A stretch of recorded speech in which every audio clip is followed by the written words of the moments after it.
if it means getting him he or out of that marriage. Nabo uwo muntu mubana ukaba wumva utamunezerewe naho mwarashakanye ubwo rushako ni ruseswa. Niba kandi uwo muntu nanone wowe wararikiye nawe akakurarikira mugahuza love bond kaza iyo ipfuye ugeze ishobora kugira gasaza nta mpamvu yo gukomeza kugira ute komeza kumwifungiraho ahubwo murekera n'ushaka undi satana ashaka ko biburohererekana wirukana umugore mutandukane acurwe n'undi abarasambanye nawe ushaka n'urasambanye noneho ibe cycle y'ubusambanye abagabo twe niko tumera niyo mpamvu uryo mugabo akenshi kugira ngo bimere neza akwiriye kurongora n'umugore aruta uko ugenda usaza bakaba gifite kukabaraga n'abanga bagenda bijira ibikecuru ngo nishogamame kubera ubutindi ibyo nabyo ni ishyano ni interests no umukecuru uramushaka kubera yuko umukunda no uramushaka kubera ibyo atunze ubungu mu Burayi bageze ku kintu gikomeye cyane aribyo bita women swapping avuga ko mwagiye hanze mukagurana abagore ubu mu Rwanda mu 2016 twagize divorce cases zari 21 mwaka wakurikiyeho ziba 69 wakurikiyeho ziba 1300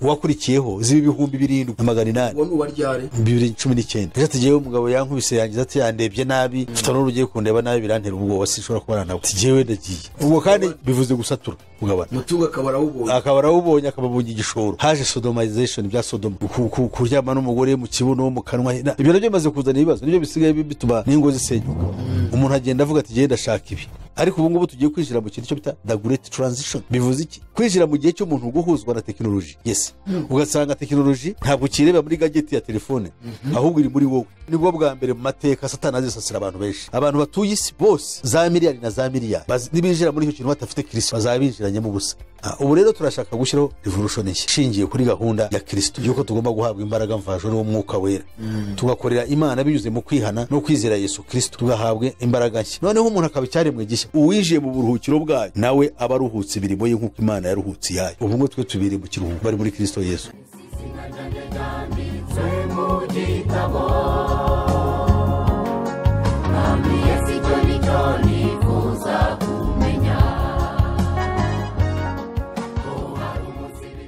Reka twongere tugusuhuze inshuti mwene data muvandimwe wowe ukurikira ubutumwa bwiza butambuka kuri Iron TV ishakiro ry'ubutumwa bwiza bwa Yesu Kristo amahoro y'Imana abane nawe mwese aho muri mu bihugu bitandukanye ku migabane igize isi reka tuvuge ngo mukomeze guhabwa umugisha n'Imana kubw'umwanya mufata mwumva ubutumwa bwiza tubagezaho uyu munsi turagarutse rero mu kiganiro cyacu na Pastor Musisi aho turimo kwiga kuri izi ngingo 10 zateguwe n'umugirwakazi witwa Alice Bailey akaba yaraziteguye yarangiza akaziha Illuminati nayo ko barimo gushishikariza ibihugu byo mu isi za leta z'isi ndetse n'amadini gushyira mu bikorwa izi ngingo mu buryo bwo kugira ngo kiremwa muntu kirusho kuzinukwa n'Imana mbega Imana izinuka kiremwa muntu kuko uko abantu bashobora gukora ibibi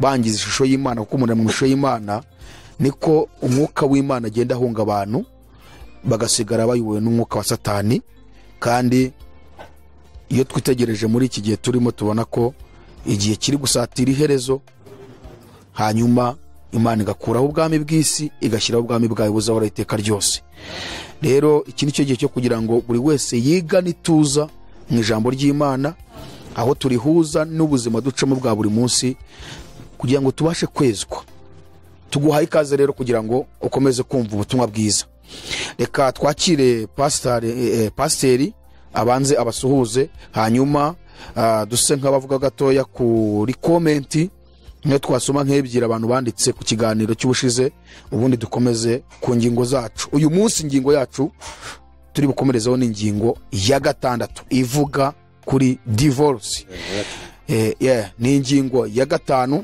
ivuga kuri divorce reka tumwakire abanze abasuhuze pasi amahoro y'Imana bane nawe murakoze ndabashuhuje mwese n'abakozi ba Iron TV na management yose nshimira Imana kuko itubeshejeho nshimira Imana kubushyaka mufite kugira ngo ubutumwa bwiza ariko cyane cyane gahunda y'umwanzi yo mu mwijima igaragare tumenye naho ituruka kuko abantu kenshi bahabwa amabwiriza abandi bagahabwa amategeko ariko mu by'ukuri aturuka ku mwanzi kandi bakayabaha babanje kubabwira ubwiza bwayo bityo abantu bamwe bakibeshya cyane cyane abizu y'Imana aribo bakristo bakaba bakwibisha bibwira yuko ari ibintu bituruka ku Mana.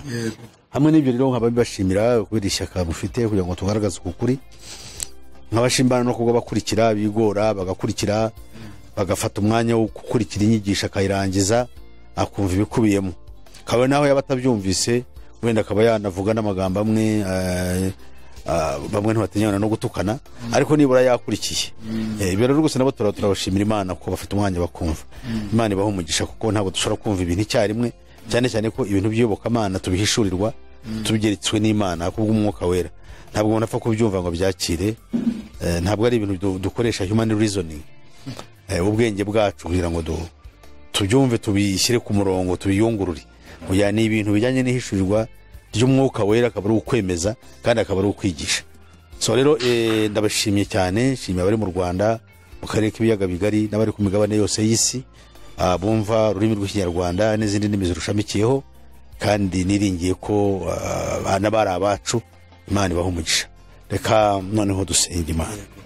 Uhoraho turagushimye kubw'uyu munsi mwiza, nawe wemeye yuko uyu munsi tuwushikamo, hari atashoboye kuwugeramo, hari abawugezemo ariko bari mu bitaro, abandi bari mu ihumugana, abandi bari mu mazu y'imbohe, abandi bahunze imitingito bariruka nk'abarangara, abandi bahunze amasasu.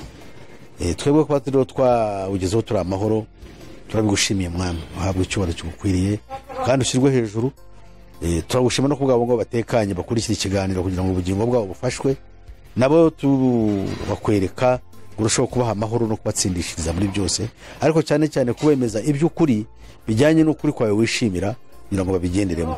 Tubyambarije mu izina ryawe rero Yesu Kristo Umwami wacu, amina. Pastor, reka noneho rero dukomeze ikiganiro cyacu, ariko mbere yuko wenda twinjira mu yindi ngingo, reka tubanze dusome nibuza nka komanteri, nibuza nk'eshatu abantu banditse kuri iki kiganiro cy'ubushize. Uwanditse yavuze ngo kuboneza urubyaro Satani amusukiyemo amazi make, kuko nubwo buryo bwa gapira intanga yose yinjiye nayo ihita ipfa, ndetse no gusohorera hanze nibyo bidahita byica urusoro, ariko nabyo si byiza.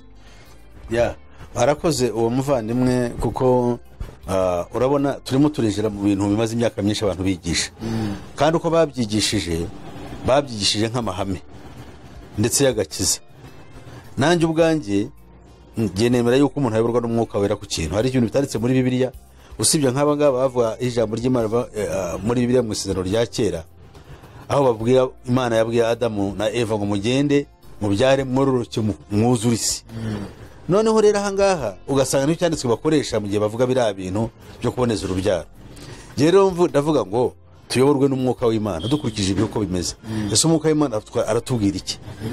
Umwuka w'Imana aratwereka, giye wanyereka ko ikintu kijyanye no kwica ni icyaha, naho ko bari gukuramo inda, naho ko bari gukora iki.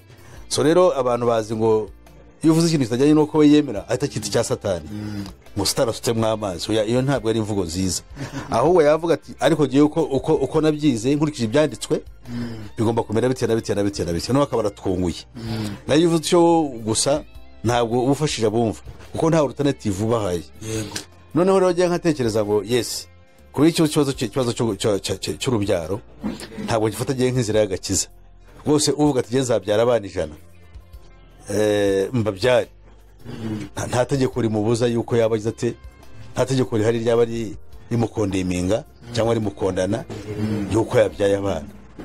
Ariko rero undi nawe ufite uko ashaka kugira ngo wenda ibintu abishyire ku murongo by'umuryango we, ariko adakuye muri cyangwa atisha ubugingo, uwo muntu ntabwo ugena mustamucira witeka, ntabwo ugiye umwuka binyemeza, kuko naho umwuka w'Imana kugira ngo mvuge iby'Imana.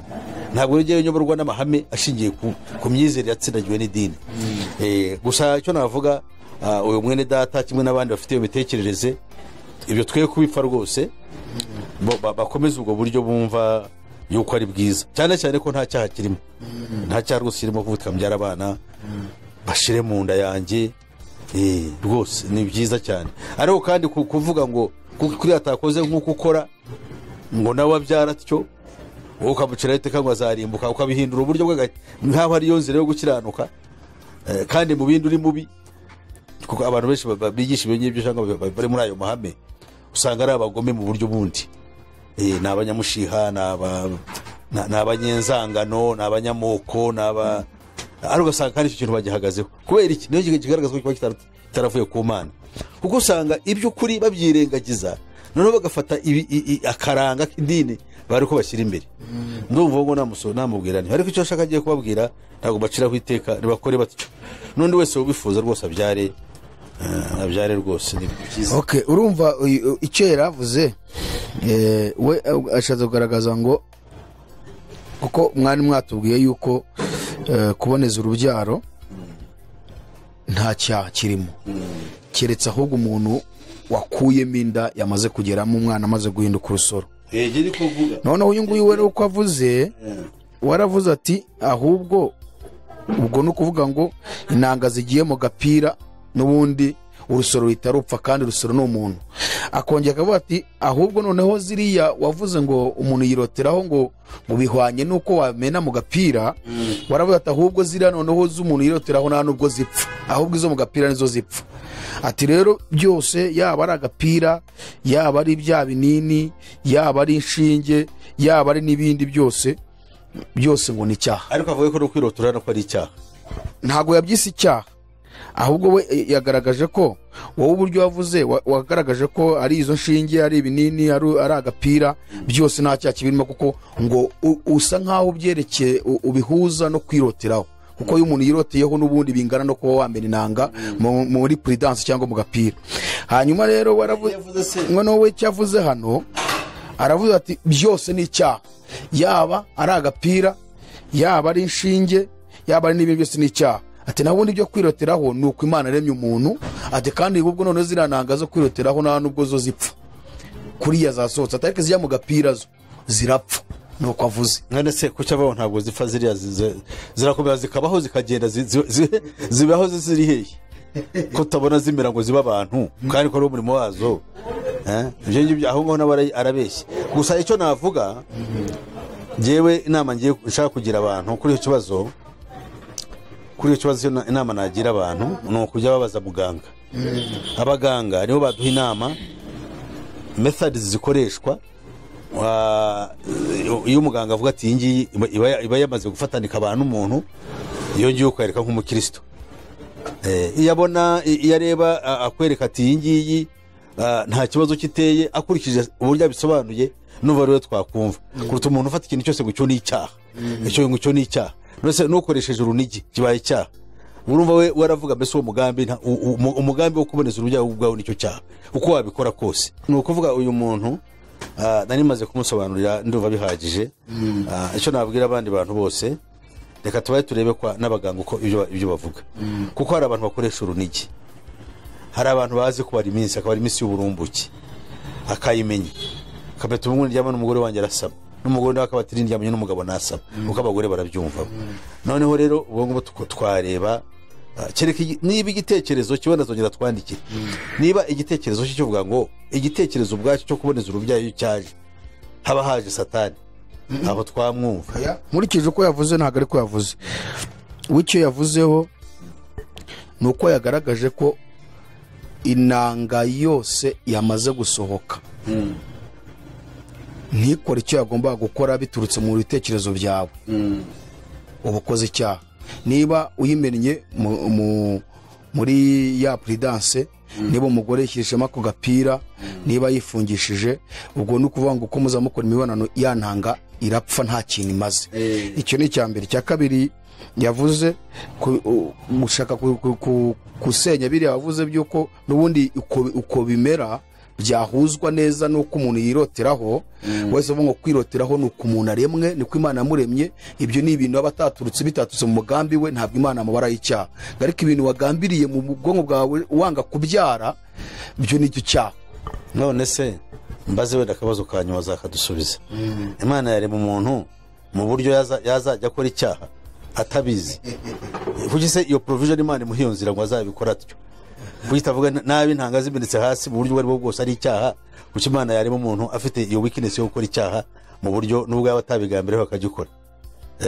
Jewe mba numva ikindi cya kabiri, ndamashaka umuntu abavuga ikintu cyo yita icyaha agomba kukigaragariza n'ibyanditswe bigaragaza ko ari icyaha. naho bigenze n'ibintu bijyanye na theory ziba zarubatswe n'idini banumva ko atari byo. Nanjye nditeguye kucyakira, nanjye nkahugurika nkacyumva aramutse akinyemeje, kuko nanjye numvira umwuka wera. Yakoze. Katujye ku yindi komanteri umuntu yaranditse aravuga ngo najyaga nkunda kumva ikiganiro cya Pastor Musisi, ariko ku ngingo yo kuboneza urubyaro ho arataniye rwose. Uburyo bwose umuntu yakoresha akuramo inda cyangwa yirinda gusama inda ni icyaha imbere y'Imana. Agakingirizo, ibinini, udupira n'ibindi byazanywe mu mugambi urambye wa Satani wo kugabanya abantu ku isi no kwangisha abantu Imana. Imana ubwayo niyo itanga urubyaro, kandi yagennye uburyo burinda umuntu gutera inda cyangwa gusama. Kwiroteraho imihango, Imana ihora ibyihanisha abantu, kuko abantu bigize abanyabwenge ntibashaka gusaba Imana abana bifuza, ahubwo bicira inzira mu kubyara abo bishakiye. Mwigisha ukuri neza, ntimuvange ukuri n'ibinyoma. Uwo nguwo ndumva ibyo navuze bihagije kuri uyu nawe yabyumvira. Aho gusa hari ukuntu ushaka kumwongeraho, kariya kantu avuze ngo Imana ihora yihanisha abantu, nawe uzaho ugaturuka. Niba abandi b'abahanuzi b'iki gihe bahaguruka, nta kindi bababwira kwihana. Imana yanyeretse urasambana, wakuyemo inda, wakoze ibi, uri muri onapo, ugasanga bari mu byumba n'ibyo barimo Imana irabihanisha.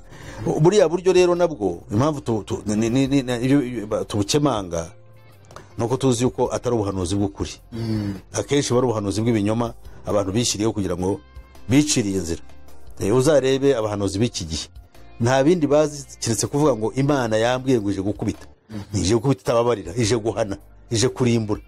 None iyo Mana ngo muyitegure no kugiye kwikorera. Kandi ibyo ni ibintu bagenda barepeta bavana no kubandi, kuko Bibiliya yavuga ngo abahanuzi b'ibinyoma bahora bibana amagambo. Ibyo rero yavuze cyangwa mbata numva hakomoka n'imikorere ye. Kuko Imana ihora yihanisha abantu. Uzi yuko mu byumba nta kindi bantu bakora bihanisha abantu, kandi bihanisha abantu bo ntibihana. Ntawushobora ati bagezi banje nanjye ikapfuka imbere yanyu Imana ibabarira ikintu runaka, bahindutse nk'Imana. Ubwo no gutwara umwanya w'Imana. Ibyo tujya tubigenzura kandi twagize amahirwe ko bamugiye kirekire tubona uburyo biri ari ibintu bipfuye. Birumvikana, kuko ibyo yavuze birasa nk'ibyo uri yaturangije. Wenda ahandi kadusome ni komantere ebyiri zenda gusa, kuko bazanditse ni ba bantu b'idini isenga ku isabato. Yego.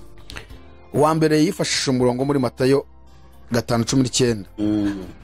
Ahita yandika aravuga ngo uzica rimwe muri ayo mategeko, naho ryaba ryoroshye hanyuma y'ayandi, akigisha abandi kugira batyo, ubwami bw'Imana zitwa mutoya rwose. Aya ni amagambo Yesu yavuze, nyine niyo yahise ashyiraho. Undi arandika ngo kuki Musisi uvuga ngo isabato ni y'Abayuda, ariko byagira kuri Yesu ntabo w'Abayuda bonyine, ukumva umukeneye, kandi Yesu ubwe ari we wivugiye ko amategeko atazigera avaho. Ndibaza wasubiza izi komantere ebyiri zirebana n'itegeko ry'isabato n'Abayahudi. Ahangaha bana bantu b'isabato bafite ikibazo gikomeye cyane. Imana ubwayo yavuze iby'umunsi wa karindwi. Imana yavuga ngo kuko hariho aho yavuze iby'umunsi wa karindwi, iti Imana yaruhutse imirimo yayo yose ku munsi wa karindwi, kandi nanone ngo ntibazinjira mu ruhukiro bwanjye. Ni bande se batazinjira mu ruhukiro bw'Imana? Niba abandi abatijemo mbere n'abatijiramo ubu ngubu, kuko bose ntabwo bumviye ubutumwa bwiza. Kuko ubutumwa bwiza twe tubwiriza nubo kwinjira mu ruhukiro bw'Imana muri Yesu Kristo. Itegeko rya 4 rivuze ikimenyetso rikavuga n'ikiruhuko.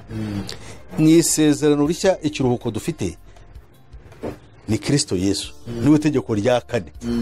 Rukabivugira ntunahuranyije. Itegeko rya 4 ntiryavuyeho, kuko ari ikiruhuko kikaba ari ikimenyetso byasohoreye muri Kristo. Ubigarura rero nturwanya Kristo, kandi ntashaka uburuhukiro nyakuri. Abari bafataga ikiruhuko mu butayu bashiriyeyo. Barashira kubera iki? Kuko batizeye Imana. Aha rero ijambo ry'Imana tubwira ngo Abaheburayo 3 noneho umurongo waho wa 6 ngo ariko Kristo akiranuka nk'umwana utwara inzu yayo. Iyo nzu yayo ni twe, niba dukomeza rwose ubushizi bw'amanga n'ibyiringiro twiratana ngo bikomere kugeza ku mperuka. Nuko rero nk'uko umwuka wera avuga ati, uyu munsi nimwumva ijwi ryayo ntimwinangire imitima nk'uko mwinangiye mu gihe cyo kurakaza, umunsi wo kugerageza mu butayu, aho basekuruza banyu bageragereje bakantata bakabona imirimo yanjye imyaka 40. Niyo cyatumye ngirira umujinya b'icyo gihe nkavuga nti imitima yabo ihora iyoba kandi ntibarakamenya inzira zanjye. Nuko ndahirana umujinya wanjye ntibazinjira mu buruhukiro bwanjye. Nuko bene data mwirinde hatagira uwo muri mwe ugira umutima mubi utizera umutera kwimura Imana ihoraho, ahubwo muhugurane iminsi yose bikitwa uyu munsi, hatagira uwo muri mwe unangirwa umutima n'ibihendo by'ibyaha, kuko twahindutse abafatanyije Kristo niba dukomeza rwose ibyiringiro byacu. Aha ngakomeza agira ati rero nk'uko bivugwa ngo uyu munsi nimwumva ijwi ryayo ntimwinangire ibitima nk'uko mwayinangiye mu gihe cyo kurakaza. Akabaza, mbese ni bande bumvise bakayirakaza? Si abavuye muri Egiputa bose bashoreye na Mose? Kandi ni bande yagiriraga umujinya imyaka 40? Si abacumuye bakagwa intumbi zabo zigahera mu butayu? Ni bande yarahiriye ko batazinjira mu buruhukiro bwayo? Si abatayumviye se? Kandi tubona ko batashoboye kwinjira mu butayu kuko batizeye. Batashoboye kwinjira mu buruhukiro bwayo, batashoboye kwinjira muri ubwo buruhukiro kuko batizeye. Nyamara abangaba n'ababakomotseho bose nabo ntibizeye. Bageze mu gihugu cy'isezerano nabwo Imana ntibayumviye. Iyo baza kuyumvira kandi harimo n'abakomezaga amategeko yabo nk'abafarisayo, ntabwo Imana iba yarabaciye imbere yayo igihe Yesu yari amaze kubambwa, maze Roma ikabatwara kugeza na bugingo n'ubu baraciye imbere yayo. Ikibazo ngize rero kugira ngo nizo kugira kimwe kibazo ngo nuko rero ubwisezerano ryo kwinjira mu buruhukiro bwayo rikiriho, dutinye kugira ngo hari hatagira uwo muri mwe usa nkaho atarishyikira, kuko natwe twabwiwe ubutumwa bwiza nk'ababandi. Nyamara ijambo bumvise ntiryabagiriye umumaro, kuko baryumvise bataryakiranye umutima wizera. Naho twebwe ubwo twizeye, uno murongo wa 3, ubwo twizeye twinjira muri ubwo buruhukiro. Ubwo buruhukiro tumaze kwizera se uburuhukiro n'ubu ni Sabato, kandi twizeye, twebwe twizeye Yesu Kristo niwe duhamagarira. Aha nagira ngo n'abantu bose bumve kwizera icyo bivuze. Ni ukwizera Yesu Kristo. Kuko kwizera Yesu Kristo ni ukwizera Imana dukurikije isezerano rishya. Imana yabwiye Mose iramubwira ngo mwumve neza icyo ashaka kuvuga n'abandi babyumve neza. Iramubwira ngo nzabahagurukiriza umuhanuzi hagati muri mwe. Uwo muhanuzi azashyira amagambo yanjye mu kanwa ke, azajya avuga ibyanjye, ntazabivuga ku bwazo, avuga ku bwanjye. Kandi uwo muhanuzi ibyo azavuga utazamwumvira azabimuhora. Uyu mwanditsi w'igitabo bajya bita Paulo, yese yashaka kumwita Paulo ko ntiyivuze, yasobanuriye Abaheburayo. Tubaye twuha Abaheburayo ni bantu ki? Abaheburayo ni Abayuda ba Gikristo bahindukiriye Kristo. Uru rwandiko rwabandikiwe neza kugira ngo bamenye neza imihango y'idini ryabo n'imigenzo n'amategeko yayo yuko ntacyo afashije, ariko kuko ari ubwira buhanitse mu buryo bw'umwuka wera abantu babyumva. Noneho aha ngaha we arasobanura bene wabo ati ubwo twizeye, murongo wa 3, naho twebwe ubwo twizeye twinjira muri ubwo buruhukiro. Ubwo yavuze iti narahiranye umujinya wanjye ntibazinjira muri ubwo buruhukiro bwanjye. Aha none ubwo buruhukiro buvugwa n'ubuye, aribwo Imana yaruhutse irangije imirimo yayo imaze kurema isi. Ubu nibwo buruhukiro buvugwa. Noneho twabwijemo kera rero, twabwijemo rya rubwo buruhukiro, twabwijemo igihe twizeye Yesu Kristo. Aho kantu murakumva se neza. Nuvuga ngo ubwo buruhukiro twebwe tumaze kwinjira Yesu Kristo, twije mu buruhukiro. Uburuhukiro n'ubundi bw'Isabato abantu bashakisha barashaka kuvanaho Kristo kandi uburuhukiro bw'iteka. Ngo ririya tegeko rya 4 rifite inshingano zo kugira ngo turuhuye. Amadini yose haba aya ngaya yazaga icyumweru ngo ni umunsi w'Imana, n'aba ngaba bagikomeza Isabato bose bari mu buyobe, bari n'umwuka wa Antikristo. Abizeye Yesu Kristo bari abizeye Yesu Kristo no bari mu buruhukiro. Iyo umaze kwizera Yesu, uyu munsi ni wumva ijambo rye, yawo no murongo tugiye gukurikiraho haravuga ngo ngo aribwo Imana yaruhutse imaze kurema isi, ngo kuko hariho aho yavuze iby'umunsi wa karindwi iti Imana yaruhutse imirimo yayo yose ku munsi wa karindwi, kandi nanone ngo ntibazinjira mu buruhukiro bwanjye. urumva icyo bishatse kuvuga? ngo nuko rero ubwo bisigariye bamwe kubwinjiramo, ba bandi ba kera bumvise ubutumwa bwiza bakaba batarabwinjijwemo, bakaba barabujijwe kwinjiramo no kutumvira, Imana yongera gutoranya umunsi. Aho kantu mukumve neza, Imana yongera gutoranya undi munsi, kuko ba bandi urya tegeko ntibarishohoje, kuko ntabwo ryatumye binjira muri bwa buruhukiro. Imana yongera gutoranya undi munsi, ari wo uyu munsi wa none, ivugira mu kanwa ka Dawidi nubwo hashize igihe kirekire cyane. Ya magambo yamaze kuvugwa haruguru ngo uyu munsi nimwumva ijwi ryayo ntimwinangire imitima. Ubu genda ahangaha ndijwi ry'Imana, sindi Imana ndijwi ryayo, kuko ni umwuka uvuga w'Imana. Bumva ijambo ry'uyu munsi, uyu munsi uyu nguyu, bumvise ubutumwa bwiza, bizere umukiza, binjire mu buruhukiro. Kandi ubu buruhukiro nibwo bwateganyirijwe abantu b'Imana kuzaruhukiramo by'iteka ryose. Bave muri bya bindi, ko kiriya sabato yashushanyaga, yari ikiruhuko, yari icya mbere, yari n'ikimenyetso ku Bayuda, kandi yashushanyaga ikiruhuko nyakuri, ari we Kristo. Kristo rero yaraje. Niyo mpamvu ahangaha ijambo rikomeza rigira riti iyo Yosuwa abaruhura, Imana ntiyajyaga kuvuga hanyuma iby'undi munsi. Ariko ibintu byumve neza, Yosuwa yabaruhura bivuze iki? Yosuwa iyo amara kubatuza mu gihugu cya Palestine, cyangwa se bivuge mu mvugo isobanutse mu gihugu cya Kanani, ikabatuza, bajya kuba baruhutse, ariko ntabwo yashoboye kubaruhura. Niyo mpamvu rero Bibiliya ivuga ngo iyo Yosuwa baruhura, Imana ntibajyaga kwisaba kongera kuvuga iby'undi munsi.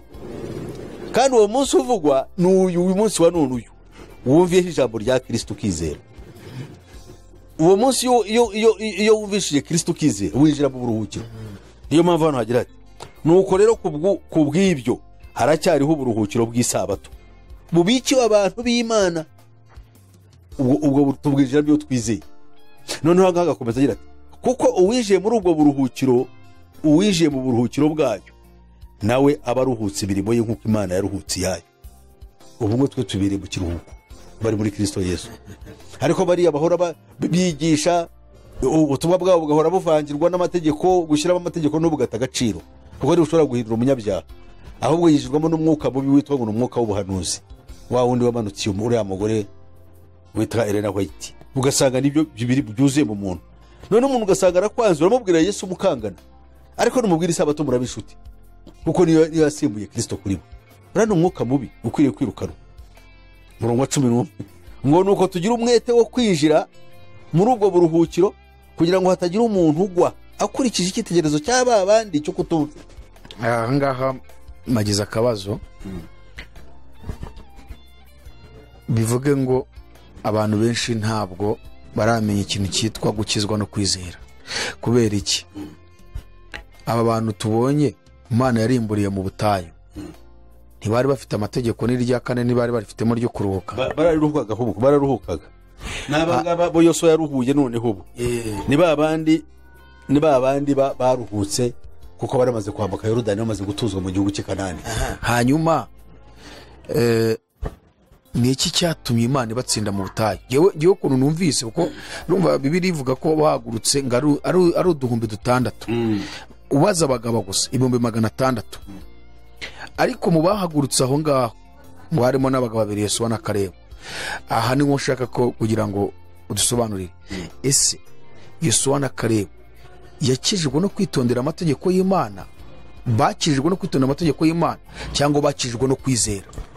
Yosuwa na Kalebu bakijijwe no kwizera Imana, kuko bagiye gutata babonye ibintu by'ibitangaza. Kandi kuko nawe utizera byakubaho, kuko babonye ibintu badashoboye. Babonye inkike z'amabuye zigera mu ijuru. Urumva kugira ngo uzazime n'ubwazo winjire ni ikibazo. Babonye abantu bari barebare bakomoka mu bwoko bwa kera bwahoze mu isi, abana banaki, byari bihararumbo bikomeye. Noneho ngo babareba bo bakareba ari nk'inzige imbere yabo, ngo batubonaga nk'inzige kandi nuko natwe twakwibona imbere yabo tukabona turi inzige noneho bari bihanyanswa nibwo tubyita mu kinyarwanda. Ibyo bihanyanswa rero byabateye ubwoba, cyakora hari icyo bemeye batakora igihugu cyo turacyemera ari cyiza kuko bazanye no ku mbuto zacyo, ariko hari icyo Imana yabagaye ntibayizeye. Kuki batizeye? ntibashoboje kwizera n'ibyo babonye imbere yabo, kuko Imana mbere yakoze ibitangaza imbere ya Farawo barabibona, bariya byose barabibonye, bambuka inyanja itukura ibyo barabibona, nabo ntibizera Imana. Bari bakura amazi mu gitare kirushaho gukomera, ariko ntibizera. Noneho rero bageze abantu yavuye mu ijuru, noneho rero ahangaha ntibavuze bati twebwe bariya Imana yacu nta kibazo. Baraje baravuga bati bazanye inkuru y'incamugongo, babwira abantu bati yemwe mureke tugwa ahangaha. Noneho babandi itorero icyo bakoze cyababaje Imana, usibye no kutizera kwabo, ariko bazamye no kwigaragambya cyangwa kwitotomba mu ngando, kuko abari mu ngando baravuze bati babwiye Mose na Aroni bati tugiye kubatera amabuye mupfe. Mwadukuriye iki mu gihugu cya Egiputa ko twajyaga tubaho data turi abacakara, ariko tukarya imyungu n'inkoma mahanga tukabaho, tukarya n'inyama, tukarya n'agatunguru cumu. None ubu tugiye kugwaha n'abana bacu, urumva neza? Noneho rero ikibazo gikomeye cyane kandi kibabaje uwo munsi, ariko Imana birayibabaza. Ni ukuvuga ngo icyo kintu kiratwigisha kikigisha n'abandi bantu. Ikibazo narindi kukubaza ari nacyo ngewe nahise mbonamo igisubizo, sinzi niba dukurikiye babyumva, nuko Abisiraheli Imana yatsinze mu butayu bari baraha amategeko. Ukibaza ese kuki nyine amategeko atabakijije niba bari barayahawe? Ese kuki no Yosuwa na Kalebu kandi nabo barayoborwaga n'amategeko? Ariko biranavuga ngo Yosuwa na Kalebu bari bafite undi mutima, bivuga ngo umutima bari bafite utandukanye n'umutima w'amategeko. Uwo mutima wabakijije bo bakagira Kanani ni wo kwizera. Bo babaye abagabo kandi bavuze ijambo rya kigabo, baravuze ngo Imana niba iri kumwe natwe nta kibuza bari tuzabatsinda. Bajya inama kwizera, bajya inama baravuga ati rero mwe guca abantu intege bacyaha bagenzi babo, bati yuko twarakibonye n'ibyo abangaba bene wacu twajyanye barabibonye yuko byari bikomeye, ariko Imana niba iri hagati muri twe iri kumwe natwe nta kabuza bari abantu tuzabarya nk'imitsima. Urumva kuko ni ukwizera kuvugira mu mbaraga, kandi Imana izi neza yuko iyo umuntu adafite kwizera muri iyi si nta n'ikintu yageraho. None se washobora guhangana n'ibihe, cyangwa washobora no gupfira Kristo, cyangwa no kwemera ukababazwa kubw'ijambo ry'Imana udafite kwizera? Bivuga ngo amategeko ntahesha ubugingo ahubwo aricisha. Oya, n'abangaba bano b'amategeko bafite ikibazo. Iby'akarengane nibiza bo ibyo bita akarengane nibo bambere na mbere bazahunga, nta nubwo bazanahagarara kuko nta mwuka w'Imana bafite. Ntabwo amategeko ashobora kubahesha ubukana n'imbaraga zo kuyapfira, keretse umwuka wa Satani w'ubwihebe nk'uburi mu Barabu n'Abayisilamu ubajemo bapfa. Genda mvuga yuko bapfuye kandi bapfuye ubusa, kuko nk'ibi ngibi reba, nk'ibi ngibi bigenda bikorwa, n'ibi ngibi turabigenda bikorwa byo kubibangamiye ivugabutumwa mu gihugu. Ubwabo nibo bambere na mbere bashyira amategeko, bagandukira amategeko, bavuga ngo Imana iravuga ngo amategeko iravuga ngo mugandukire abategetsi. Hanyuma ubwo ndibwira ko twagira wenda aho tuba dusubikiye ibibazo bya bene data, kubera ko wa mugani amategeko aragoye, niyo mpamvu tubijyamo ntitubivemo. Ndibwira ko rero wasa nkaho usoreza ahangaha tugakomeza ingingo yacu. Urakoze rwose, nanjye ndabyemera. Abantu bakomeza amategeko ni byiza. Tuvuze ko bitashoboka n'akarengane n'ubu karatangiye karahari, kuko amategeko n'ubu ngubu isi igenda ishyiraho abangamiye inzira y'agakiza. Ntabwo rero nabona bahagararira ngo bayatsinde cyangwa bayarwanye, ahubwo ibiramambo nibo bambere na mbere bagira bate baheruka nk'abayafata, bavuga ngo haranditse ngo tugandukire ubutegetsi, ahubwo bakavuga ngo akarengane kabo kazaterwa n'ikigirwamana cyitwa isabato. Umunsi sabato bavuze ngo dimanche ngo nigiye gusengerwaho ngo nibwo bazarengana. Ukabaza utungu nta karengane gari bo ntabwo bakabona, ariko banze rwo bazahinduka abakristo. Umva ariko bahora barata nk'ariko kazabahindura abakristo hari bakemerwa n'Imana. Ni ukuvuga ngo isabato nubwo bavuga amategeko, ariko burya amategeko ntabwo yakunda yose, kuko amategeko nk'ubu ngubu yishwe na Kiliziya Gatolika y'i Roma harimo n'itegeko rya kabiri ni naryo ribabaje cyane kuko rituma abantu bajya mu bishushanyo bakabiramya. Ariko kubera yuko mu mwuka nabo bafite igishushanyo cyabo cyitwa isabato baramya, ntabwo rero itegeko baryitaho, nta nubwo banarivuga. Ariko iyo bageze mu itegeko rya 4 buriya ryabaye ikigirwamana. Ese ikigirwamana ni igiki? Igishushanyo n'ikigirwamana ni ibintu bimwe, cyane aho cyabaye igishushanyo kuri bo. Ni ukuvuga iki ikigirwamana cyasimbuye Kristo.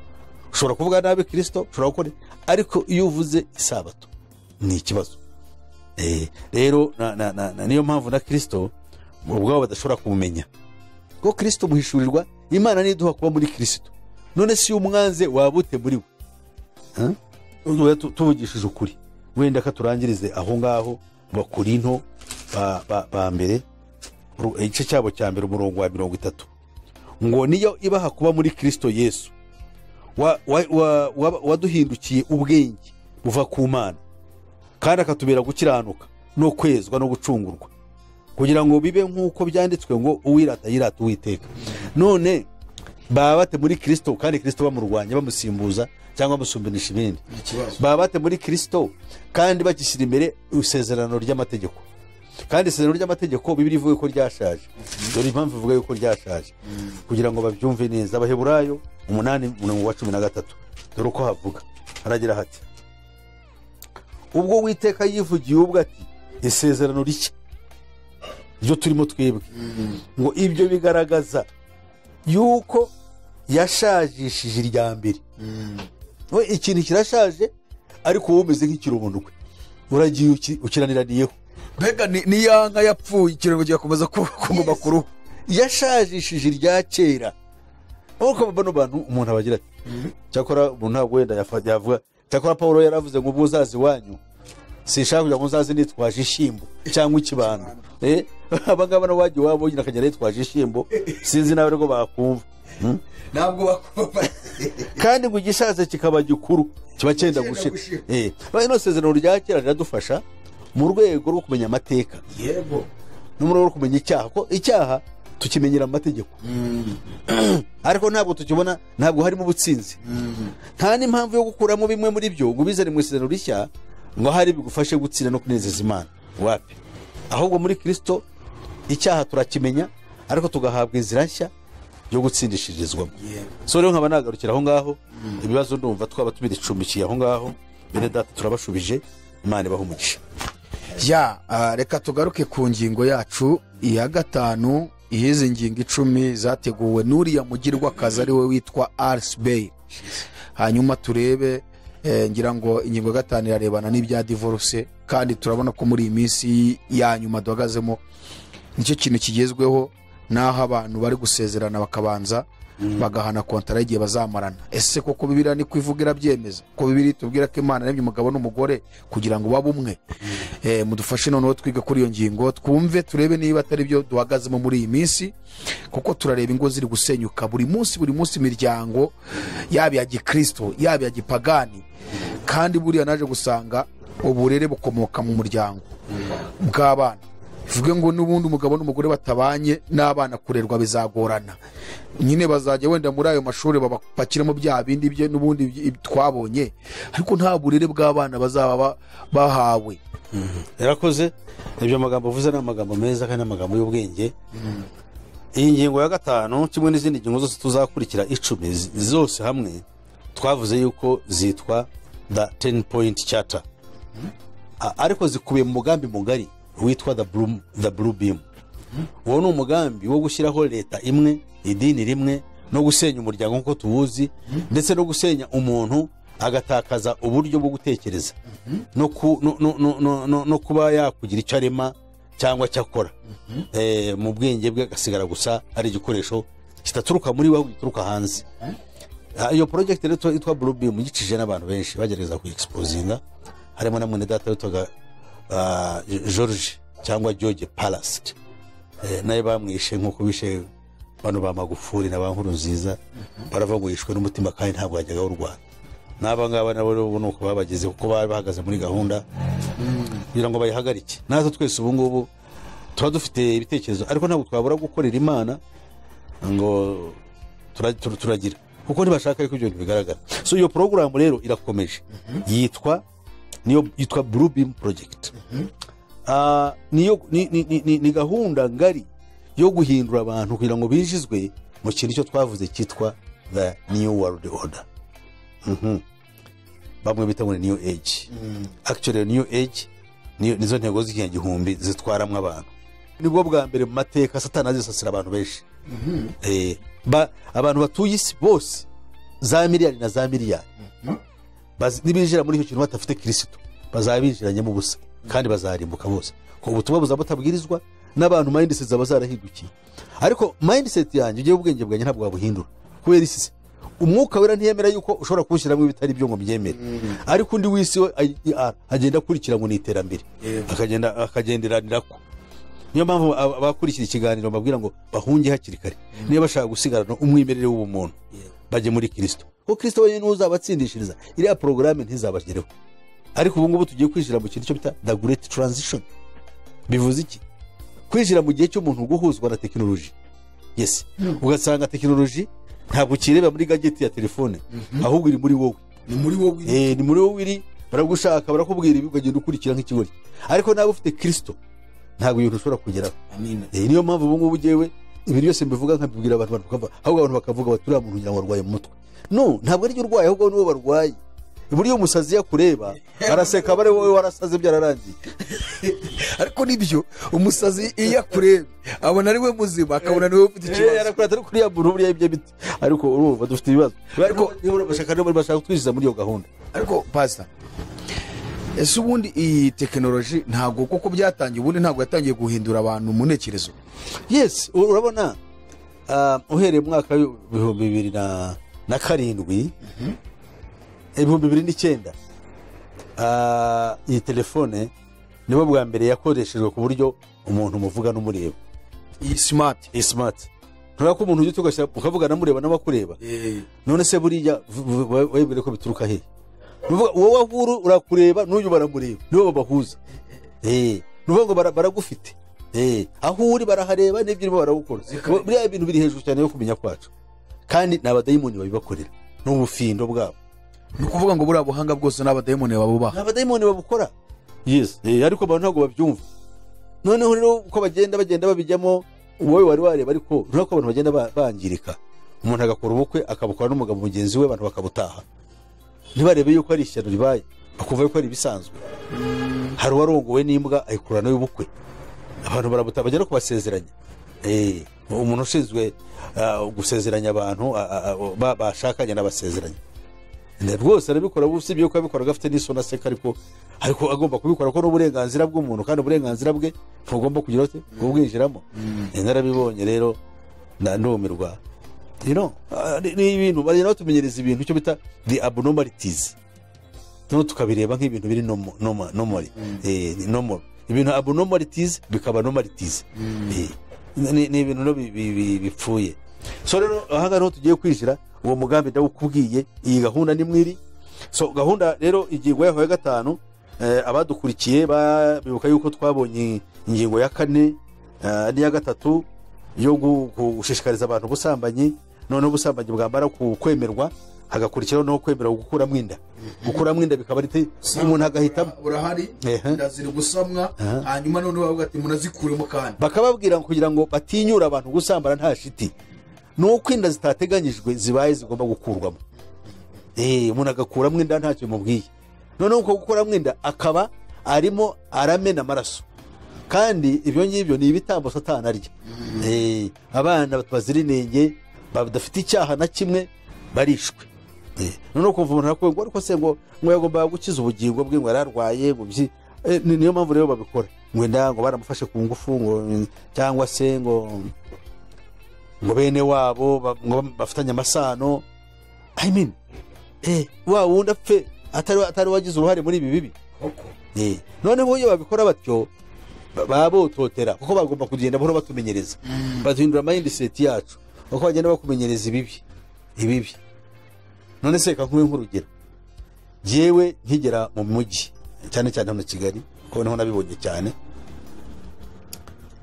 najyaga mbona abantu bambaye ipantaro b'igitsina gore za tisi kuko mbere bambaraga za jeans kuko tisiyo umugore mufata cyane ukareba ugize ubwo bukareba hirya none numvaga yuko ntazagera naho ndi bambaye ibyo bita ngo ni amakora ariko amakora hanyuma nayo baza kuyankura imbere baza ibyo bita ngo ni amasogisi none ibyo bintu byose ubu sigaye mpura nawe nkareba ari ibisanzwe haje n'agapira haje n'agapira ntacyo batakoze rero kuko umuntu aturuka hari igitsina ukakireba uko ameze wese kandi we yareba ureba hirya akumva arababaye ashaka yuko umureba kuki ashaka yuko umuhanga amaso ni umwuka mubi umurimo ushaka nawe si we ni umwuka umurimo mubi ngo umurebe cyane none hagusitaza Bibiliya iravuga ngo abazana ibisitaza bazabona ishyano nubwo byo bitazabura ariko abazana ibisitaza bazabona ishyano abo bantu rero iyo babwiye ubyinjiyemo uba winjiye mu kintu gikomeye yuko buje abantu uburenganzira bwabo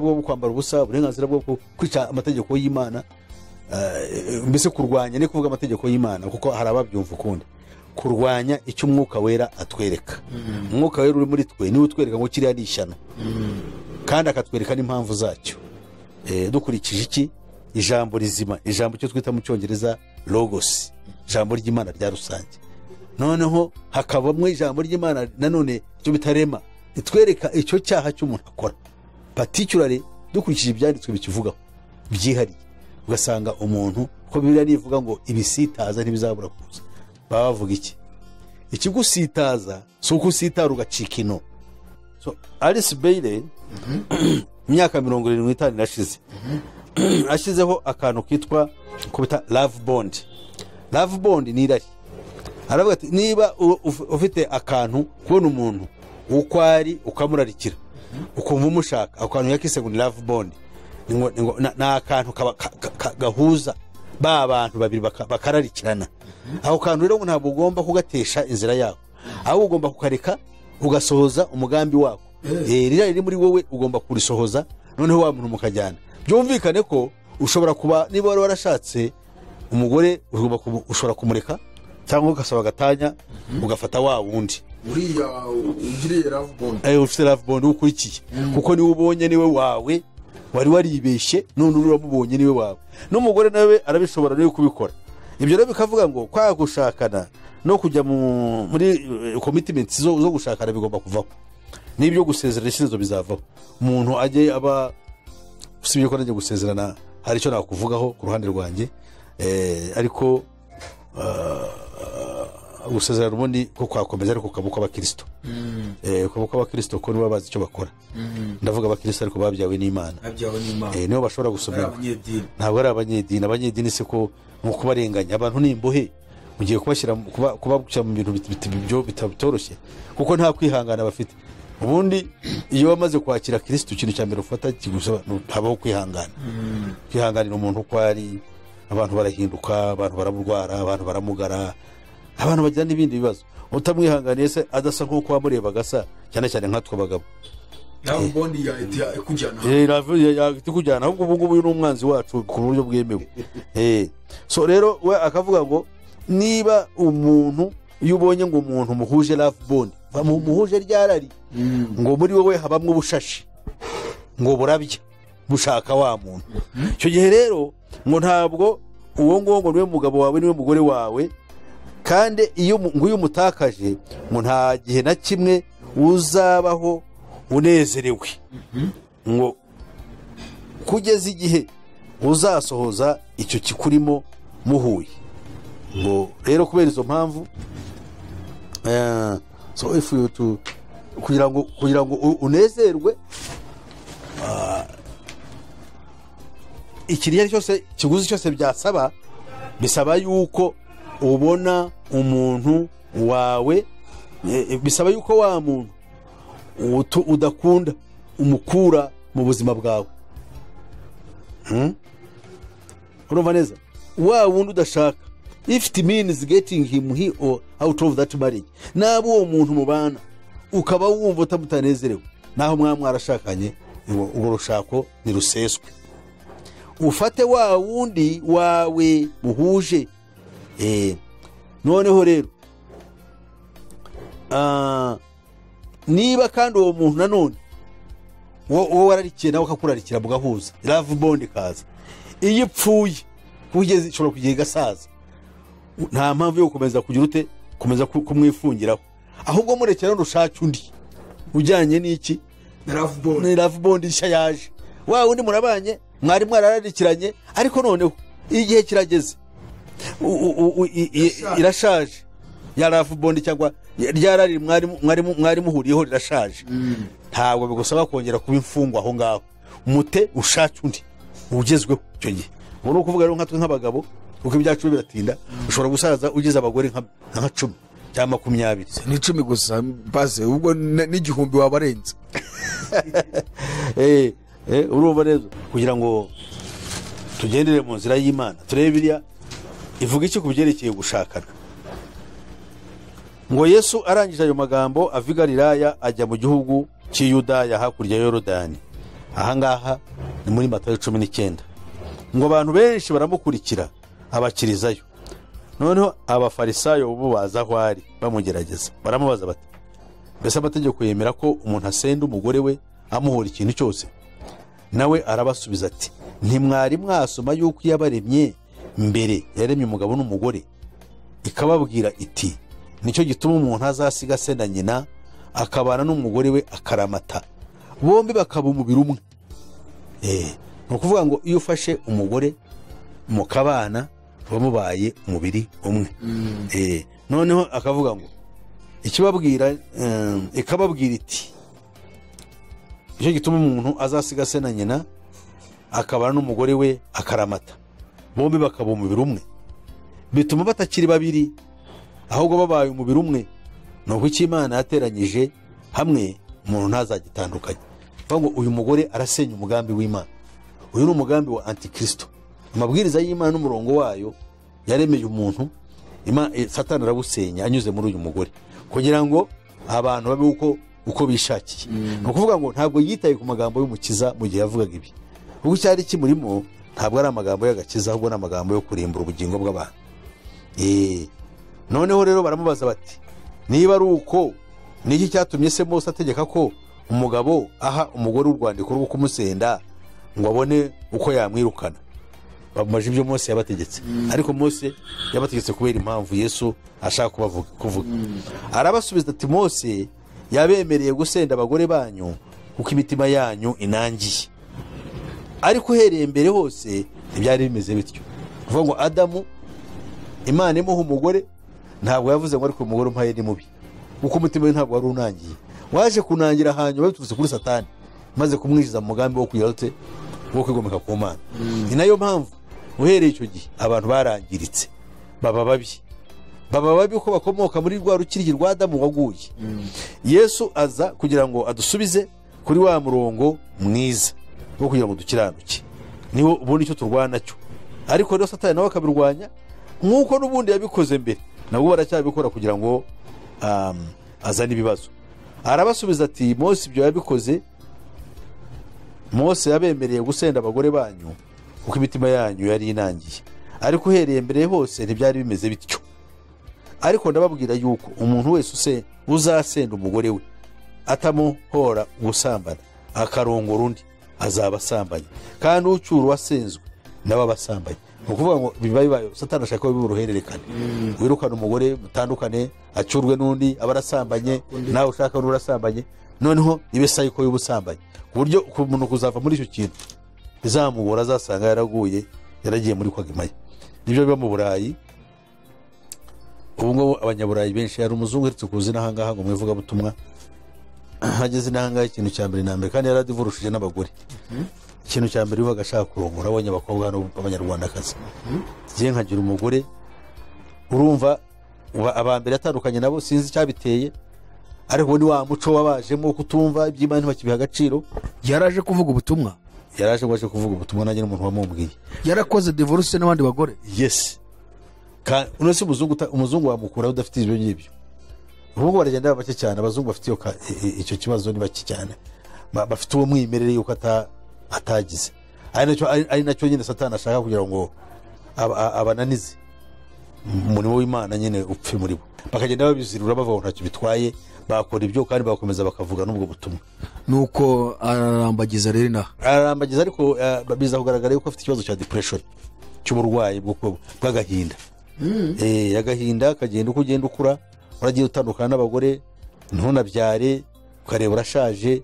Noneho icyo bita mu kinyarwanda ubumwe, icyo twita hari icyo bita ubumwe mu kinyarwanda cya mbere, hari icyo bita ubumwe butari ubumwe n'ubwiyunge byo kuba umuntu gushyira hamwe.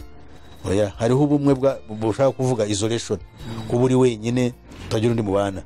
Ibyo rero bwabyo bizana uburwayi, kuko umuntu ntacyo ari Imana imurema, yaremye umuntu ari social being, ari ikiremwa gikunda kubaho kiri kumwe n'abandi. Niyo mpamvu n'inyamaswa zino zishaka gusa n'abantu nk'ingagi zigira imiryango, buriya ziraturusha bo kubaho. Zigira imiryango kuko zifitanye isano n'umuntu. Umuntu rero ntashobora kubaho adafite umuryango. Iyo adafite umuryango ariheba, cyane cyane uko agenda akura, kuko uko agenda akura ibintu bimuhugenza bigenda bishira. Agatangira gushaka umuntu bavugana, umuntu abwira ati ndarushye mpindura bite, yakumva umutima udashaka kuri ikintu runaka, ati reba ukuntu wampindura untekera akantu. Abagabo twe niko tumera. Niyo mpamvu buryo umugabo akenshi kugira ngo bimere neza akwiriye kurongora n'umugore aruta, uko ugenda usaza bakaba gifite ku kabaraga. N'abanga bagenda bijira ibikecuru ngo ni shugamami kubera ubutindi, ibyo nabyo ni ishyano. Ariko Imana yo mu ijuru nuko turengera Pastor, ariko aba yamukunze n'urukundo nyine, kandi urukundo rujyaho rushaka. Ibyo si byo mpfana b'iki gihe. Ni ukuvuga ngo hariho icyo bita urukundo burya babeshye, ahubwo ni inyungu, ni interests. No, umukecuru uramushaka kubera yuko umukunda? No, uramushaka kubera ibyo atunze. Ubwo rero bigenze bityo, bya binatuze bizashira, ntimuzabana.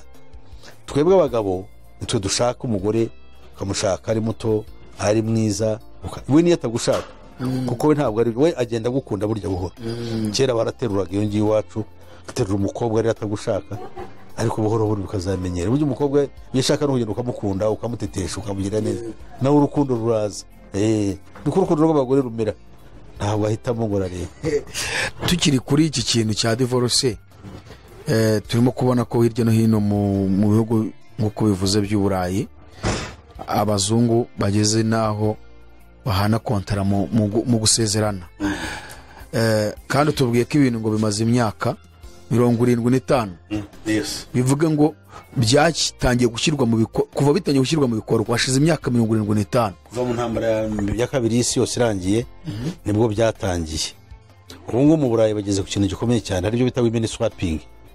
Avuga ko mwagiye hanze mukagurana abagore, umwe ukamuha uwawe nawe akaguha uwawe, kandi muri pariki ahantu saza mukaryama aho ngaho hanze. Yes, barabikora kuko sex ni nk'umukino, ntabwo bikiri mu ntuza. Kandi uwo mugore wumuhaye n'ubundi ntabwo ari uwawe, nuko umwitije, kuko nawe nashaka ejo muzatandukana. N'abantu bakabaho mu buryo bwa kinyamaswa. Ni ukuvuga ngo ibyo Satani yashatse akoresheje umugir w'akazi RSBR bigeze kure cyane, uretse kankwe nk'urugero. Ubu mu Rwanda mu 2016 twagize divorce cases. Divorce cases zari 21. Mwaka wakurikiyeho ziba 69. Uwakurikiyeho ziba 1,300. Uwakurikiyeho ziba 7,800. Ubwo nuwaryare 2019. Nukuva rero ubu ngubu uyu urujya gushira, ushobora kuzaba turi mu 30. Ubwo sura divorce cases zirimo ziriyongera. Ni ukuvuga ngo haragenda haba ibintu bidashobotse mu buzima bw'abantu. None bano bana bacu cyane cyane abadivorce ntawe n'abakecuru, n'abakirongorwa. Umuntu akamara imyaka 2-3 atinda divorceje, undi akaba yashaka afite ikibazo cye nkawe w'umukire, akati tudusezerano ati ndaje, ariho gushakaho umutungo. Ati jewe umugabo yankubise yangiza ati yandebye nabi, mfite n'urugiye kundeba nabi birantera ubwoba, sinshobora kubana nawe. Ati jewe ndagiye. Ubwo kandi bivuze gusatura ugabana. Mutunga akabara ubonye akababunye igishoro, cyangwa abonye itike kimutwara kujya kuzerera ipfiyo ngiyo bagiye, kandi abo ngo bagiye kwa Satani n'ubundi. Urumva ni ishyano rikomeye cyane, twugarijwe n'ibibazo bikomeye. Ni ukuvuga ngo ahangaha uko mbyumva na wa muryango w'abana ntago bizashoboka. None se umuryango w'abana wawe ko n'abantu ubwabo baragenda bikunda cyane, ko ntago bagikunda n'abana. Ubundi umugore kugira ngo atumwana asohoke agende byabaga ari ishyano. N'abagabo nubwo yabaga twebwe abagabo tugira impuhwe nkeya ku bana, ariko kugira ngo ufate abana bawe ubate uko bibigezweho, uko abagabo basigaye bahukana. Utabana ugenda abana bakure utazi uko bariho, kandi ejo uzahaguruke ushaka wumva ni abasore n'inkumi udashobora kubatunguka imbere kubera ko wabahemukiye, nabyo ugasanga ni urupfu rw'Satani azana. ariko uzi kuba utarareza abana Imana ikabarira wajya kubona ukabona abasore n'inkumi ejo bakagushaka bagira ngo uzushyingire, wakwicara muri ibyo biro ukumva utekanye se? Ibyo byose Satani aba ashaka kudukora. Kandi hari n'abo nabonye bameze bate. Hari umusaza nabonye mu bukwe yaje gushyingira umukobwa yavuye hakurya muri Uganda, areba acuritse cy'umutwe hasi adafite amagambo byo kuvuga, yagize isoni. Ubundi bwana bwo afite ni buto, abo yabyaranye n'umugore wa mbere ni graduates barangije kwiga bameze neza no mu Rwanda babonye akazi, ariko we yarongowe n'umugore muto, ubwana buracyamurushya kandi arashaje, nta cyubahiro afite imbere y'umukobwa. Iyo niyo ntego ya Satani muri izi ngingo. Hanyuma wenda kugira ngo tugeraho dusubikira, ndagira ngo dufashe iri jambo love bond risobanura iki? Love bond ni irari riri mu muntu ariko rishingiye ku busambanyi. Ko nubona umuntu ukamurarikira, we ntabwo akise, mu Cyongereza bakita lust, ntabwo akise yo ari irari riyerekeza ku busambanyi, ahubwo ribaye love bond, ni urukundo, rihaye akazina k'urukundo. Urukundo, love bond. Bond ni igifatanya ikintu n'ikindi. Ni agahuza k'urukundo rwawe n'uriya wundi. Ubwo ni ukuvuga ngo ako kantu nyine, niba ubonye inkumi hariya kuriya yanditse amaguru, dore ko basigaye nyine bagenda bayanditse nk'uko mwabitubwiye, ukumva umutima wawe uramurarikiye, uhita umukurikirana, uvuga uti twari turi kumwe arashaje rwose, ukurikira ukamusaba nomero ya telefone mukagenda mutyo. None se ubu si cyo kirimo gutuma ubusambanyi bugwiriye ku isi? Ubusambanyi burakabije, kuko ubusambanyi bururi na buhindura isura. Haraza icyo twita sexual perversion, buriya no gusambana gusanzwe buriya ko kuguteye ubwoba. Haje sodomization, bya Sodoma, kuryama n'umugore mu kibuno mu kanwa, ibyo nabyo bimaze kuzana ibibazo, nibyo bisigaye bituma n'ingo zisenyuka.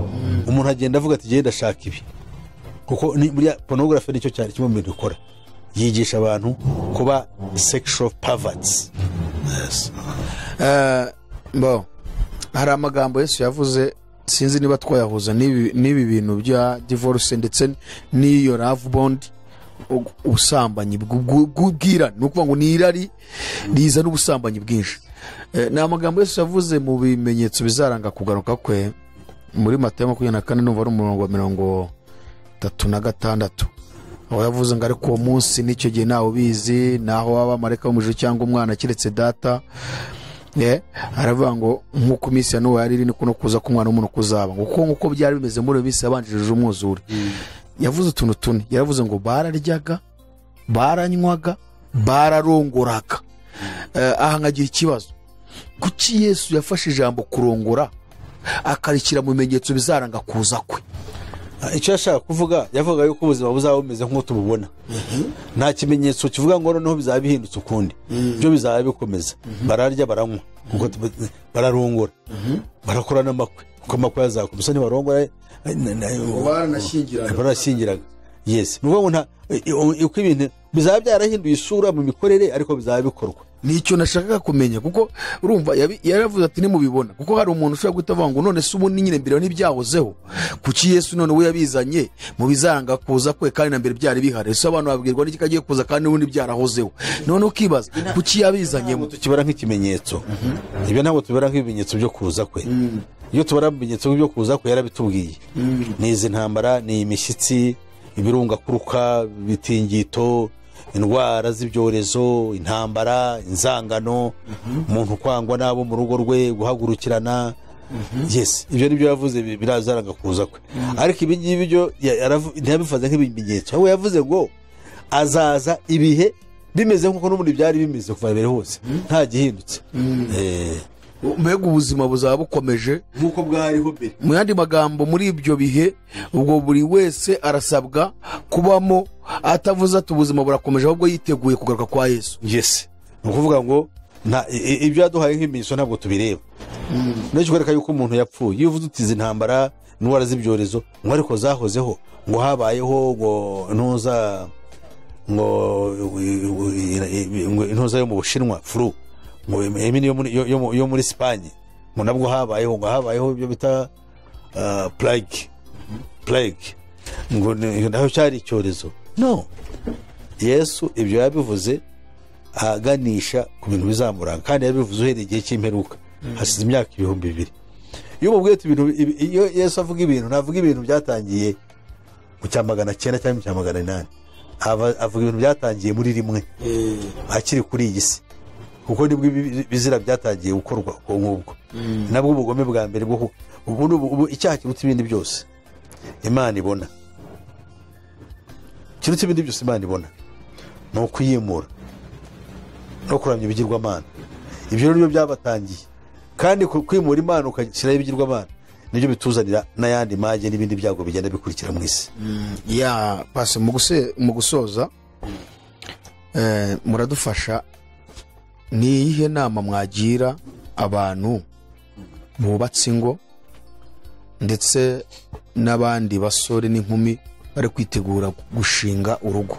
Kuko birumvikana ko umushinga wa Satani ugeze kure cyane kandi gushyirwamo imbaraga nyinshi, nkuko mwabitubwiye ko ari ibihugu n'amadini byose bizabishyiramo imbaraga. Mu by'ukuri yaba agakiza kubakiye ku muryango, yaba ubuyobozi bw'igihugu no kugira ngo igihugu kiyoborwe neza, nuko abana baba bararerewe mu muryango bakabatoza umuco, kugira ngo ingo ziye gusenyuka nabwo ni bwa burere. Ariko uku nyine turi kubona divorce ni ikintu cyabaye ikintu ubuzima busanzwe, nkuko mutubwiye buri wese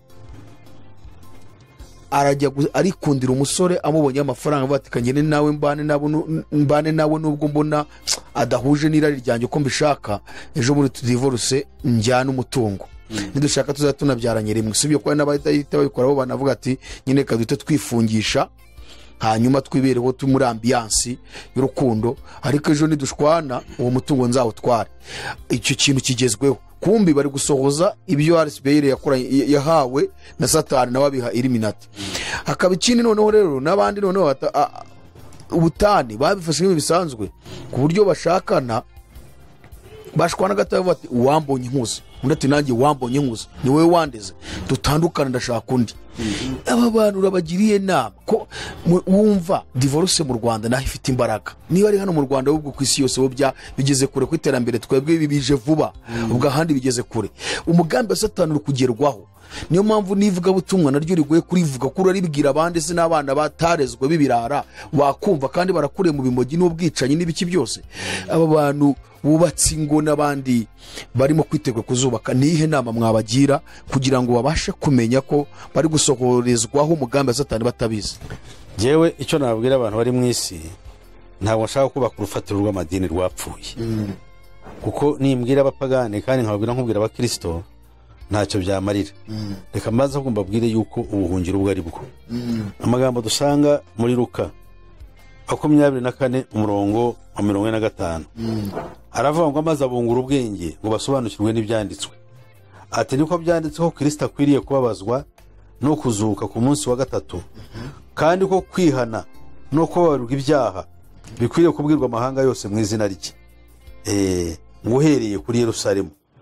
Nimwe bagabo b'ibyo, kandi dore ngiye kuboherereza ibyo Data yasezeranyije, ariko mugume mu murwa kugeza ubwo muzahambikwa imbaraga zivuye mu ijuru. Yesu njye natangira aho Yesu atangiriye, kuko hari urufatiro rwashenywe n'iyobokamana ry'Abaroma. Abaroma baraje iyobokamana barishyiramo bararyica, bashyiraho igishushanyo gisengwa ariyo kiliziya. Barangije abagorozi baje mu cya 517 duhereye kuri Martin Luther, ashaka kugorora ahera kugorora kiliziya. Kiliziya kuyigorora rero kandi ishingiye ku rufatiro rupfuye, niyo byazanye ibibazo dufite. Agenda havukamo amadini gusa, akomeza ya mihango, bakomeza imikorere y'isezerano rya kera n'imihango yagiye izanwa. None iyo mihango ntiyatuma revolution yuzuye ntiyaba. Ubu rero turashaka gushyiraho revolution nshya ishingiye kuri gahunda ya Kristo, yuko tugomba guhabwa imbaraga mvajuru n'umwuka wera, tugakorera Imana binyuze mu kwihana no kwizera Yesu Kristo, tugahabwa imbaraga nshya. Noneho umuntu akaba icyaremwe gishya kuruta kubwira abantu b'iki gihe bakora, kuko uramubwira ibyo ntafite ubushobozi bwo kubikora. Niwo kubwira umurambo ngo haguruka urye cyangwa ukarabe, ntibishoboka kuko ibyo bintu biramurenze, ntabwo ari ubushobozi bwe. Noneho tukareba muri Yohana, Yesu yongera kubwira abayuda igice cya mu Yohana 10:7 haravuga nuko Yesu arongera arababwira ati ni ukuri ndababwira yuko ari irembo ry'intama, abambanjirije bose bari abajura n'abanyazi, ariko intama ntizabumvise. Ni irembo, umuntu niyinjira muri jye azakizwa, azinjira asohoke kandi azabona urwuri. Kuvuga ngo umuntu winjira muri Kristo, nicyo asaba abantu bose bahungire muri Kristo, nibinjira bazasohoka. Icyo baza ni ukuvuga ngo bazinjira mu irembo rimwe basohokere mu cyanzu. Icyo bazabona ni iki? Ni urwuri. Urwo rwuri ni uruhe? Ni amahoro n'ubugingo bushya. Urwo nirwo bashobora kubamo bakagira amahoro, bakishima, bakagera ku byo batekereza. Naho kubwira umuntu w'iki gihe ngo wamugira nama ki? Nabanze apfe azuke, namara kuzuka azukire mu bugingo bushya. Ubwo bugingo bushya niho nahera ngira icyo mubwira. Naho ibyo kugira bari mu isi inama, it's waste of time. Kuramubwira Satani aramubwira ibi, uramubwira we yararangiye n'ibyo mubwira gusuzugura cyangwa yufata ari ibintu bitajyanye n'igihe, wamubwira si kibene nk'uwo nguwo. Gusa ikimbabaza nuko bagera imbere bakazababara hanyuma bakicuza bati yabana arabimenye mbere hose. Ariko kugira ngo baticuza, niyo mpamvu mbabwira ikintu kiticuzwa ni kimwe, ni ukujya muri Kristo Yesu. Ntabwo ushobora kuzabyicuza. Abari muri Kristo Yesu bo nabaha amagambo meza ari mu gitabo cy'Abatesalonika, abasanzwe barimo babandi bari muri Kristo Yesu ubu ngubu, bo nababwira aya magambo dusanga mu Batesalonika igice cya 2, mu rwandiko rwabo rwa 2 igice cya 2 umurongo wa 13. Haravuga ngo ariko bene data bakundwa n'umwami wacu, dukwiriye kubashimira Imana iteka, kuko uhereye mbere na mbere Imana yabatoranyirije agakiza gaheshwa no kwezwa kuva ku mwuka no kwizera ukuri. Ngo nibyo yabahamagariye, ibahamagarishije ubutumwa twahawe, kugira ngo muhabwe ubwiza bw'umwami wacu Yesu Kristo. Nuko rero bene data muhagarare mushikamye, mukomeze inyigisho mwigishijwe, naho zaba arizo mwigishijwe n'amagambo yacu cyangwa n'urwandiko rwacu. Nuko umwami wacu Yesu Kristo ubwe n'Imana Data wa twese yadukunze ikaduha ihumure ry'iteka ryose n'ibyiringiro byiza kubw'ubuntu bwayo, ihumuriza imitima yanyu, ibakomereze mu mirimo yose myiza n'amagambo yose meza. Haleluya. Ari niyo magambo akwiriye abana b'Imana, bishime banezerwe ko baratoranyirijwe ikintu gikomeye, bakomeze kugenda muri uko kuri. Aya magambo tuvuga aha ngaha akomeze, kandi nyabona n'abantu bako bashima za comments zigaragaza yuko bakiriye Yesu ntacyo bicuza bafite, ahubwo bishime yuko batoranyirijwe ikintu cyiza. Imana ibahe umugisha. Murakoze Pastor Musisi. Ndibwira ko abantu basobanukiwe neza, barimo kumva umugambi wa Satani afitiye isi n'uburyo yifuza kuzisasira abantu benshi. Ariko turashimira Kristo kubwo gukomeza guhishura ayo mabanga, ubwo bwiru bw'umwanzi ku muntu wese wifuza kuzahabwa ubugingo. Ubu butumwa arabwumva. Reka rero mudufashe gusengera buri muntu wese wari ku ubutumwa bwiza, kugira ngo bube imbibe nziza mu mitima yabo. Murakoze cyane. Murakoze. Mbere ko dusenga tubwira abantu ko ufite ashaka kuvuga kuri kiganiro, hariya muri comments adushiraho ibyo yumva, kugira ngo ubutandi tujya gutangira tuzabitangirireho tumusobanurira, kuko burya ntabwo abantu bumva ibintu kimwe. Utashoboye ibyo ngibyo ashobora nanjye kumpamagara, kuko dufite telefone yanjye igendanwa ariyo 0788 50 60 76. Abadiaspora bacu kuko ari nabo cyane cyane amaso y'abahanganye n'ibi tuvuga bako barabireba cyane, shira akamenyetso ko guteranya 250 788 50 60 76. Icyitonderwa, iyo niyo nomero yanjye no kuri WhatsApp. Imana ibaha umugisha. Murakoze. Kadusenge. Mana ishobora byose, turagushimye, tugushimiye akanya keza dushobora kuganira. Tuzi yuko ibituganira atari ko ababikurikirana babyitayeho ntabwo ari benshi, ariko ku ntore zawe wahamagaye zo zizafashwa n'aya magambo, haba muri iki gihe cyanone cyangwa no mu bihe bizaza tutazi. Nuko rero komeza ubane natwe, duhe umugisha nawe baho umugisha, kandi ibintu bizabagirira akamaro, kazaba intandaro cyangwa ubwako buzatuma bahindukira Kristo Umukiza. cyubahiro n'ikuzo n'ishimwe bikomeze mu izina ryawe Mana, tubyambarije mu izina ryawe Yesu Kristo umwami wacu, amina.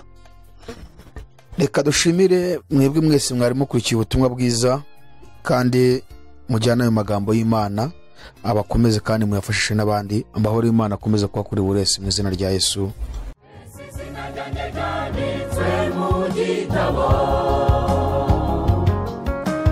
Yesu nifuza kubimishurira